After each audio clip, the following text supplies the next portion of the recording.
जो सरकार 1,36,000 करोड़ का दावा कर रही है वो इंडिविजुअल पैसा है, वो सरकार का भी खजाना नहीं है। ये बहुत बड़ा विषय है, वो इंडिविजुअल है कि उसमें से मैक्सिमम जो पैसा है वो जमीन संबंधित पैसा है और जमीन सरकार का नहीं, जमीन रैयत का होता है। इसीलिए इस राज्य में जीएम के लैंड का रसीद नहीं काटा जा रहा है, जो कि इस राज्य के लोगों के साथ बहुत बड़ा छल किया जा रहा है। जमीन का रॉयल्टी इंडिविजुअल है, क्योंकि अगर जमीन का रसीद कटता और कोई माइंस वहां अधिग्रहण करती तो उस जमीन का रॉयल्टी मिलता, लेकिन किसे मिलता? रैयत को मिलता। वो गंभीर नहीं है इस राज्य को लेकर। अगर गंभीर होगा तो उनको खुद कहना चाहिए था कि हम सरकार होने के नाते विपक्ष के लोगों से भी आह्वान करते हैं कि इस विषय में हमारा सहयोग किया जाए, ताकि सरकार के खजाने में उतनी बड़ी राशि आए जिससे राज्य का बेहतर हो सके। कागजी कलम से भी सक्षम होना चाहिए।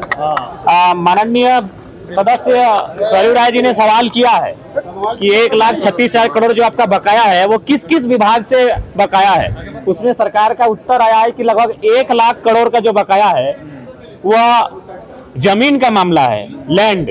तो लैंड सरकार का नहीं होता है, लैंड एक रैयत का होता है, इंडिविजुअल है। यानी इसीलिए हमें लगता है, शायद मैं गलत नहीं हूं, आज इसीलिए झारखंड राज्य में रैयतों के पक्ष में जीएम लैंड की रसीद नहीं काटी जा रही है, क्योंकि जीएम लैंड की रसीद अगर काटी जाएगी तो माइंस में जो जमीन का अधिग्रहण होता है, और आज जो सरकार 1,36,000 करोड़ का दावा कर रही है वो इंडिविजुअल पैसा है, वो सरकार का भी खजाना नहीं है। ये बहुत बड़ा विषय है, वो इंडिविजुअल है।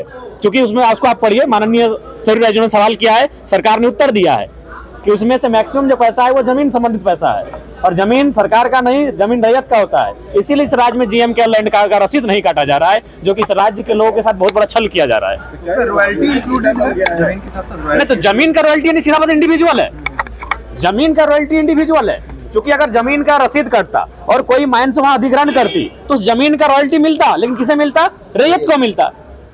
तो ठीक है, उसके बाद अगर ठीक है, अभी मान के चलिए अगर रैयत को ना मिल रहा है तो सरकार को अगर मिल रहा है, तो सरकार अगर निर्णय ले रही है तो हमें लगता है सरकार केवल कह रही है। जब एक विधायक होने के नाते हम उनका समर्थन करते हुए कहें कि चलिए कल से कोयला बंद करते हैं, धरने पर बैठते हैं, तो उनके मुख्यमंत्री अटपटा बयान देते हैं। यानी वो संवेदनशील नहीं है, वो गंभीर नहीं है इस राज्य को लेकर। अगर गंभीर होगा तो उनको खुद कहना चाहिए था कि हम सरकार होने के नाते विपक्ष के लोगों से भी आह्वान करते हैं कि इस विषय में हमारा सहयोग किया जाए, ताकि सरकार के खजाने में उतनी बड़ी राशि आए जिससे राज्य का बेहतर हो सके।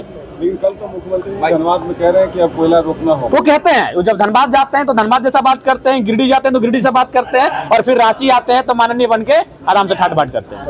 धन्यवाद। बिल्कुल राजनीतिक विषय है, ये राजनीतिक मुद्दा ही है। अभी पारा शिक्षकों का मामला लीजिए, कल मैंने सवाल उठाया, सवाल को उत्तर भी मैंने सार्वजनिक कर दिया है अपने सोशल मीडिया के प्लेटफॉर्म पर। अगर आप इस प्रकार का तर्क देंगे पारा शिक्षकों के मामले में, तो फिर यही माननीय इरफान अंसारी जी, इनका वीडियो स्टेटमेंट है, मीडिया को उन्होंने संबोधन किया कि हम 50,000 सरकार में आएंगे तो करेंगे। तो भावनाओं से क्यों खेला जा रहा है? और सारे संवेदनशील मामले प्रक्रियाधीन है, प्रक्रियाधीन है, प्रक्रियाधीन है। तो भाई महाधिवक्ता आपका है, वे संवेदनशील मामले जितने इस राज्य में है, महाधिवक्ता से कही जाए कि उनमें त्वरित हो। धन्यवाद। यह सम्मान में लागू इंजीनियर बनकर भरे सफलता की ऊंची उड़ान, जहां साधारण छात्र भी झारखंड टॉपर्स बनकर बना रहे इतिहास। दूरदर्शी शिक्षाविद श्री विपिन सिंह के मार्गदर्शन में मेडिकल एवं इंजीनियरिंग के लाखों छात्रों के लिए आशा की किरण के रूप में गोल नेशंस लीडिंग इन बायोम सिर्फ मेडिकल प्रिपरेशन का संस्थान। बायोम से लगातार दूसरी बार नीट यूजी में 700 मार्क्स पार। 10th पास स्टूडेंट्स के लिए फाउंडेशन कोर्स, 11th पास स्टूडेंट्स के लिए फ्रेशर कोर्स और 12th पास स्टूडेंट्स के लिए टारगेट कोर्स 17 अप्रैल से शुरू हो रहे हैं। कॉल 7360066190 और visit Biome, circular road near women's college and Hinoo, Ranchi. TheFollowUp.in. Like, share and subscribe. www.thefollowup.in